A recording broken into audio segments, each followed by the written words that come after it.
Hello everyone, आप सबका बहुत बहुत ज़्यादा स्वागत है इस छोटी सी और प्यारी सी क्लास में, जिसमें आज हम बात करने वाले हैं पंचवर्षीय योजनाओं से जुड़े हुए कुछ क्वेश्चंस। क्योंकि आपके दिल्ली पुलिस के एग्जाम्स चल रहे हैं और उसमें वो एक एक शिफ्ट में तीन तीन क्वेश्चन देखिए पंचवर्षीय योजना से पूछे जा रहे हैं, तो आपका एक रिवीजन भी हो जाएगा। प्लस आज हमारी 3 PM वाली क्लास जो है वो फुल जो क्लास 1 घंटे की होती है वो नहीं हो पाई थी, तो हमने सोचा कि आपके लिए क्रिसमस का एक छोटा सा गिफ्ट सेंटा बन के प्रोवाइड कर देते हैं। ठीक है, तो चलिए शुरू करते हैं बच्चा। इसमें ज़्यादा टाइम नहीं बताएंगे, पंचवर्षीय योजनाएं। और हाँ, आपसे ना सिंपल क्वेश्चन पूछे जा रहे हैं बच्चा, ज़्यादा घबराने की जरूरत नहीं है यहाँ पर कि पहली पंचवर्षीय योजना किसके मॉडल पर आधारित थी, कब उसकी अवधि थी, क्या उसका उद्देश्य था, बस यही पूछे जा रहे हैं। तो देखिए यहाँ पर सबसे पहले हो जाएगा कि पहली पंचवर्षीय योजना की अवधि जो है वो आपकी क्या थी। तो इसकी अवधि 1951 से लेकर 1956 तक थी। क्योंकि ये बच्चा 1950 में योजना आयोग का गठन हुआ था, उसके बाद 51 से लेकर 56 तक आपका पहली पंचवर्षीय योजना चली थी। आधार क्या था, या फिर आप कह सकते हो कि डिपेंड किस पे थी, तो कृषि पर आपका यहाँ पर पूरा फोकस था, जिसमें हमने अच्छी 3.6% की यहाँ पर वृद्धि दर हासिल की थी। हमारी 2.6 ही हमने लक्षित रखी थी। उसके अलावा हेरोल्ड डोमर मॉडल जो है इस पर ये आधारित थी। थोड़ी सी फास्ट रिवीजन होगा क्योंकि हमारे 10 मिनट शो का फॉर्मेट ही यही है ना। अच्छा, पहली पंचवर्षीय योजना किस मॉडल पर आधारित थी, तो बच्चा हेरोल्ड डोमर मॉडल आपका सही आंसर हो जाएगा। पहली पंचवर्षीय योजना का मुख्य उद्देश्य आप उधर भी पढ़ सकते हैं। मुख्य उद्देश्य क्या था भैया, कृषि का विकास करना। अगला सवाल देखिए। अच्छा, और तो कुछ नहीं है। औद्योगिक विकास नहीं होगा, कृषि विकास होगा। किस पंचवर्षीय योजना के अंतर्गत 5 भारतीय प्रौद्योगिकी प्रस्थान जो है प्रस्तापित किए गए थे, तो पहली के लास्ट वाले यानी कि 1956 वाले ईयर में आपके यहाँ पर किए गए थे। दूसरी पंचवर्षीय योजना की अवधि आपका बच्चा अब 56 से लेकर 61 हो जाएगी। आगे देखिए अगला सवाल। दूसरी पंचवर्षीय योजना किस, एक्चुअली इस फॉर्मेट में मैं पढ़ाती नहीं हूं ना, तो अजीब सा लग रहा है। दूसरी पंचवर्षीय योजना किस मॉडल पर आधारित थी, तो पीसी महालनोबिस के मॉडल पर वो आधारित थी। दूसरी पंचवर्षीय योजना का मुख्य उद्देश्य जो था वो आपका क्या था, उद्योगों का विकास करना था।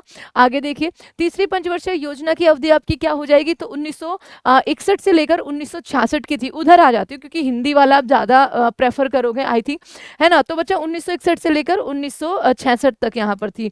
आगे देखिए, तीसरी पंचवर्षीय योजना का मुख्य उद्देश्य क्या था, तो इसका मुख्य उद्देश्य कृषि विकास, औद्योगिक विकास नहीं, आत्मनिर्भरता के साथ कृषि और उद्योग दोनों को साथ लेकर चलना। तो ऑप्शन नंबर सी आपका सही जवाब हो जाएगा।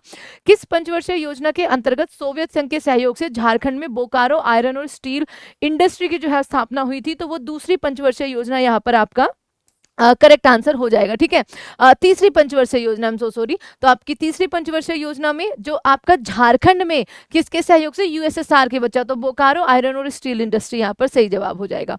आगे देखिए, किस पंचवर्षीय योजना के अंतर्गत हरित क्रांति शुरू करी गई थी, तो तीसरी पंचवर्षीय ही योजना थी जिसमें हरित क्रांति शुरू कर दी गई थी, बट वो पंचवर्षीय योजना फेल्ड थी बच्चा, इसलिए उसको ज्यादा इम्पैक्टफुल चौथी पंचवर्षीय योजना में यहाँ पर आपका लाया गया था। ठीक है, आगे देखिए, विच 5 ईयर प्लान किस पंचवर्षीय योजना को सबसे असफल माना जाता है, तो वो थर्ड ही होती है, क्योंकि इसमें बच्चा कई सारे फैक्टर यहाँ पर सामने आते हैं कि हमारा इंडो पाकिस्तान का वॉर होता है, इंडो चाइना वॉर होता है, और प्लस सूखा जो आपका आता है उसकी वजह से।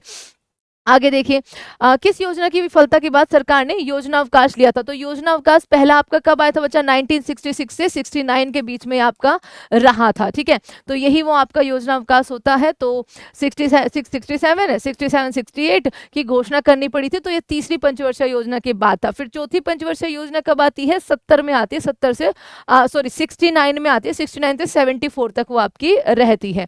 पहला योजना अवकाश, पहली जो योजना अवकाश है उसकी अवधि क्या थी, तो पहली योजना अवकाश की अवधि जो थी बच्चा आपका यहाँ पर 65 से 69 के बीच में थी, ये आपको ध्यान रखना है। ओके, 65 में तो नहीं, 66 से 69 के बीच में रहा था, अभी बताया ना 66 में पहला आया था।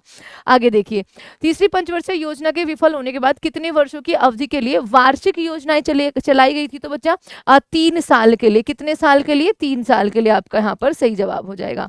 आगे देखिए, चौथी पंचवर्षीय योजना की अवधि आपकी क्या हो जाएगी, चौथी पंचवर्षीय योजना 1969 से लेकर 74 तक आपकी हो जाएगी। आगे, चौथी पंचवर्षीय योजना का मुख्य उद्देश्य क्या था बच्चा, तो इसका मुख्य उद्देश्य हो जाएगा आपका स्थिरता के साथ, स्टेबिलिटी के साथ आत्मनिर्भरता, कृषि और सिंचाई पर आपका यहाँ पर महत्व देना। ठीक है, इसको महत्व देना। किस पंचवर्षीय योजना में भारत की कृषि वृद्धि दर जो है वो सबसे ज्यादा रही थी? किस पंचवर्षीय योजना में कृषि वृद्धि दर सबसे ज्यादा रही थी? तो बच्चे चौथी ही पंचवर्षीय योजना थी, क्योंकि इसमें हरित क्रांति ने ना बहुत बड़े लेवल पर आपका यहाँ पर भारत को बूम किया था। ठीक है, आगे देखिए, किस पंचवर्षीय योजना में 14 बैंकों का 1969 में विलय हो गया था, राष्ट्रीयकरण हो गया था? तो ये 4th 5 ईयर प्लान था। उसके बाद 1980 में भी होता है बच्चा, उसके बाद 1980 में भी होता है 6 का। आगे देखिए, किस पंचवर्षीय योजना में सूखा संभावित क्षेत्र कार्यक्रम शुरू किया गया था? तो आपका यहाँ पर सूखा तीसरी में आया था, तो चौथी में बच्चा उसके लिए निवारण के लिए कार्य करना पड़ेगा, तो 4th 5 ईयर प्लान। किस पंचवर्षीय योजना में इसरो की स्थापना हुई थी? तो 1969, 15 अगस्त 1969 में हुई थी इसरो की स्थापना, तो 4th 5 ईयर प्लान जो है उस टाइम पर चल रहा था आपका। आगे पंचवर्षीय योजना, पांचवी पंचवर्षीय योजना की अवधि आपकी क्या रही थी? तो आपका 74 से 78, ये इकलौती ऐसी पंचवर्षीय योजना थी जिसमें बच्चा ये 5 साल की ना होके 4 साल में इसको खत्म कर दिया गया। उसके बाद रोलिंग प्लान लाया गया, क्योंकि इंदिरा गांधी की सरकार जा चुकी थी, मोरारजी देसाई की आ चुकी थी, तो 2 साल का यहाँ पे अवकाश फिर से आता है 1978 में। उसके बाद छठी पंचवर्षीय योजना 1980 में आएगी। इसी पंचवर्षीय योजना में गरीबी हटाओ का नारा भी दिया गया था इंदिरा गांधी जी के द्वारा। ठीक है, ये आपको ध्यान रखना है। आगे देखिए, पांचवी पंचवर्षीय योजना का मुख्य उद्देश्य है गरीबी उन्मूलन और आत्मनिर्भरता पर बल देना। आगे, किस पंचवर्षीय योजना में पहली बार गरीबी हटाओ का नारा दिया गया था? तो पांचवी पंचवर्षीय योजना हो जाएगा। कौन सी पंचवर्षीय योजना केवल 4 साल तक ही चली थी? आपकी पांचवी पंचवर्षीय योजना। किस पंचवर्षीय योजना में भारतीय राष्ट्रीय राजमार्ग प्रणाली की शुरू हुई थी? तो NHAI किसमें हुई थी आपकी? आपको कहोगे मैम पांचवी पंचवर्षीय योजना में। दूसरा, योजना अवकाश कब आता है? तो 78 से 80 के बीच में आता है, ये आपको ध्यान रखना है। छठी पंचवर्षीय योजना की अवधि क्या हो जाएगी? 80 से 85 हो जाएगी। इसमें नाबार्ड की स्थापना होती है, नाबार्ड। ठीक है, नाबार्ड की स्थापना होती है, ध्यान रखिएगा 1982 में। छठी पंचवर्षीय योजना का मुख्य उद्देश्य आपका यहाँ पर क्या रहेगा? तो बच्चा इसमें गरीबी हटाने के साथ साथ आपका यहाँ पर एम्प्लॉयमेंट, रोजगार में वृद्धि करना भी इसका एक उद्देश्य हो जाएगा। किस पंचवर्षीय योजना में शिवरामन समिति की सिफारिश में नाबार्ड की स्थापना करी गई थी? तो आपकी छठी 5 ईयर प्लान हो सकता है बाय मिस्टेक, बोलने में कोई दिक्कत नहीं होगी, क्योंकि बच्चा मेरे को पंचवर्षीय योजना बिल्कुल ऐसे रटी पड़ी हुई है ना, हो सकता है कि टिक करते हुए कोई मार्क गलत हो जाए, क्योंकि मेरा बिल्कुल फॉर्मेट ऐसा नहीं रहता है, इसलिए थोड़ा सा मेरे को अजीब भी लग रहा है, बट आपके लिए क्लास लानी। किस पंचवर्षीय योजना में मूल्य नियंत्रणों को समाप्त करने, आर्थिक उदारीकरण की शुरुआत रेखांकित जो है वो करी गई थी? तो छठी पंचवर्षीय योजना आपका यहाँ पर सही जवाब हो जाएगा। किस पंचवर्षीय योजना में आपका नेहरूवादी समाजवाद के अंत के रूप में उसे देखा गया? तो 6th 5 ईयर प्लान ही आपका सही जवाब हो जाएगा। किस पंचवर्षीय योजना का प्रारंभ रोलिंग प्लान 1978 से 83 जो जनता पार्टी सरकार द्वारा बनाया गया था, समाप्त कर दिया गया था? तो ये छठी में ही कर दिया गया था, क्योंकि उसके बाद फिर से 1980 में क्या आ गई थी? इंदिरा गांधी की सरकार आ गई थी, तो वो क्यों चलने देती। आगे देखिए, किस पंचवर्षीय योजना में समन्वित ग्रामीण विकास कार्यक्रम जो है वो आपका पहली बार शुरू किया गया था? तो 6th 5 ईयर प्लान में ही। सातवीं पंचवर्षीय योजना की अवधि क्या हो जाएगी बच्चा? तो इसकी यहाँ पर 85 टू 90 हो जाएगी, 85 टू 90 यहाँ पर हो जाएगी। सातवीं पंचवर्षीय योजना का मुख्य उद्देश्य भैया रोजगार, शिक्षा और जन स्वास्थ्य का यहाँ पर ख्याल रखना, उनका विकास करना, ये इसका यहाँ पर उद्देश्य हो जाएगा। कौन सी पंचवर्षीय योजना प्रधानमंत्री राजीव गांधी के कार्यकाल के दौरान प्रस्तुत की गई थी? राजीव गांधी के कार्यकाल के दौरान बच्चा आपका 7वीं पंचवर्षीय योजना यहाँ पर प्रस्तुत की गई थी।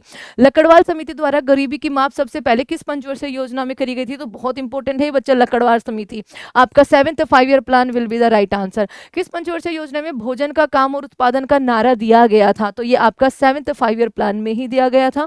किस पंचवर्षीय योजना में जवाहरलाल नेहरू रोजगार योजना महत्वपूर्ण रोजगार परक कार्यक्रम जो है वो शुरू किया गया था? तो 7वीं 5 ईयर प्लान में ही आपका यहाँ पर इसको किया गया था। ठीक है, आगे देखिए, तीसरा योजना अवकाश की अवधि, तो अब फिर से आता है बच्चा 1990 से 1992 तक फिर से एक योजना अवकाश, जो तीसरा योजना अवकाश होता है और ये आखिरी होता है। तो 1990 से 1992, क्योंकि उस टाइम पे भारत की स्थिति बहुत खराब होती है। अब इसके बाद अब 8वीं पंचवर्षीय योजना आएगी, जो PV नरसिम्हा राव आपके आर्थिक सुधार करेंगे अपने पूरे देश में, उनकी समिति आएगी, मनमोहन सिंह जी आएंगे, उनकी LPG नीति आएगी, जिससे बहुत सवाल आपके आ रहे हैं। 8वीं पंचवर्षीय योजना की अवधि आपका यहाँ पर 1992 से आपका 1997 हो जाएगी। 8वीं पंचवर्षीय योजना का मुख्य उद्देश्य बच्चा आपका क्या रहेगा? रोजगार, शिक्षा, जन स्वास्थ्य का विकास या मानव संसाधन का विकास। तो आपका सही जवाब बच्चा इसमें, आई एम सॉरी, ये तो 7वीं का हो गया, डेवलपमेंट ऑफ ह्यूमन रिसोर्स, मानव संसाधन का विकास यहाँ पर सही जवाब होगा। किस पंचवर्षीय योजना में प्रधानमंत्री रोजगार योजना, प्रधानमंत्री रोजगार योजना जो है वो शुरू की गई थी? तो 8वीं पंचवर्षीय योजना में शुरू की गई थी। 9वीं पंचवर्षीय योजना की अवधि आपकी क्या हो जाएगी? तो 9वीं की बच्चा आपका 97 में से 2002 हो जाएगी। आगे 9वीं पंचवर्षीय योजना का मुख्य उद्देश्य आपका क्या था? तो 9वीं पंचवर्षीय योजना का उद्देश्य, अब सारे सस्टेनेबिलिटी पर चलेंगे बच्चा, न्यायपूर्ण वितरण एवं समानता के साथ आपका यहाँ पर विकास करना हो जाएगा। किस पंचवर्षीय योजना से स्वतंत्रता के बाद भारत के 50 वर्षों को चिन्हित किया और अटल बिहारी वाजपेयी ने प्रधानमंत्री पद का उस टाइम पे नेतृत्व किया था? तो ये 9वीं पंचवर्षीय योजना हो जाएगी। इसमें 8 लिखा हुआ है, ये रही 9वीं पंचवर्षीय योजना आपका यहाँ पर सही जवाब हो जाएगा। 10वीं पंचवर्षीय योजना की अवधि आपकी क्या रहेगी? तो 10वीं पंचवर्षीय योजना बच्चा अब 97 में से 2002 आपकी 9वीं हो जाएगी, 2002 से 2007 आपकी 10वीं हो जाएगी। 10वीं पंचवर्षीय योजना की अवधि क्या रहेगी? तो गरीबी और बेरोजगारी को समाप्त करके अगले 10 वर्षों में प्रति व्यक्ति आय को दुगनी करना इसका मुख्य उद्देश्य यहाँ पर रहा था। 11वीं पंचवर्षीय योजना की अवधि अब 2007 से 2012 11वीं पंचवर्षीय योजना हो जाएगी बच्चा। 11वीं पंचवर्षीय योजना का मुख्य उद्देश्य क्या था? अब सस्टेनेबल, रैपिड एंड सस्टेनेबल विकास की ओर अपना भारत जा रहा है। तो आपका सही जवाब ऑप्शन नंबर डी हो जाएगा। किस पंचवर्षीय योजना में 2009 में शिक्षा का अधिकार अधिनियम, पहले 86वां अमेंडमेंट एक्ट आता है 2002 में, जिसमें उसको फंडामेंटल ड्यूटी के रूप में जोड़ा जाता है, 21A भी जोड़ा जाता है। लेकिन इस 21A को कल ही मैंने आपको 3 PM पे सवाल करवाया बच्चा, बताइए किस समिति के द्वारा 21A जोड़ा गया था? आंसर करिएगा। 2010 में अब ये एक्ट बन के लागू हो जाता है। दैट वाज 11वीं पंचवर्षीय योजना। कि 11वीं पंचवर्षीय योजना के दौरान प्रारंभ की गई मुख्य योजनाएं आपकी कौन सी थी? तो मुख्य योजनाएं आपकी बच्चे 11वीं पंचवर्षीय योजना में कौन सी हो जाएगी? तो आपका यहाँ पर उपयुक्त सभी, देखिए, राष्ट्रीय स्वास्थ्य 2007, प्रधानमंत्री रोजगार सृजन, इंदिरा गांधी राष्ट्रीय विकलांग, राष्ट्रीय ग्रामीण आजीविका मिशन, ये आपका 2011। और इसमें बच्चा आप एक और करना, 2005 और 2006 में आ गया था मनरेगा, ठीक है, वो 5 में आया था, ध्यान रखिएगा। 6 में वो लागू हो चुका था। ये 7 से 12 है, तो वो उससे पहले वाली योजना में कि मनरेगा कब शुरू किया गया था? तो वो आपकी 10वीं पंचवर्षीय योजना हो जाएगी कि 2005 में लाया गया, 2006 में लागू कर दिया गया। ये 7 से शुरू हो रही है, ठीक है, 7 और 5 12, यस, ध्यान रखिएगा। तो अब उसका नाम चेंज हुआ है ना, क्योंकि, तो सारा आपका यहाँ पर करेक्ट आंसर हो जाएगा, यानी कि उपयुक्त सभी will be the right answer. देखिए 12वीं पंचवर्षीय योजना की अवधि क्या रही है? तो 12वीं की 2012 से 17, इसको 2014 में बच्चा यहाँ पर अबोलिश करके 2015 में 1 जनवरी 2015 में नीति आयोग जो है वो लाया गया था, नीति आयोग लाया गया था। 12वीं पंचवर्षीय योजना का मुख्य उद्देश्य आपका क्या रहेगा? तो 12वीं पंचवर्षीय योजना का मुख्य उद्देश्य है आपका तीव्र समावेशी और सतत विकास, यहाँ पर इसका मुख्य उद्देश्य रह जाएगा। एंड ये थी आपकी पंचवर्षीय योजना के कुछ क्वेश्चंस। एक क्वेश्चन छोड़ के जा रहे हैं कि 21 आर्टिकल की सिफारिश पर आपका यहाँ पर ऐड किया गया था मौलिक अधिकारों में, प्लस एलपीजी आपका यहाँ पर मनमोहन सिंह के 8वीं जो आपकी पंचवर्षीय योजना थी उसके तहत आपका यहाँ पर चल रहा था जब भारत ने अपनी इकोनॉमी ओपन करी थी। तो thank you so much everyone. I hope आपको ये बहुत ज़्यादा तीव्र ना लगा हो, है ना, बहुत ज़्यादा फास्ट ना लगा हो, बट आपको पता ही है कि 10 मिनट शो हमारा थोड़ा फास्ट रिवीजन ही होता है।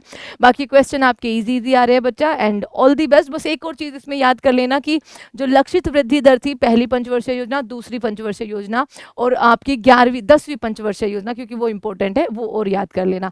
तो thank you so much everyone, bye bye and all the best.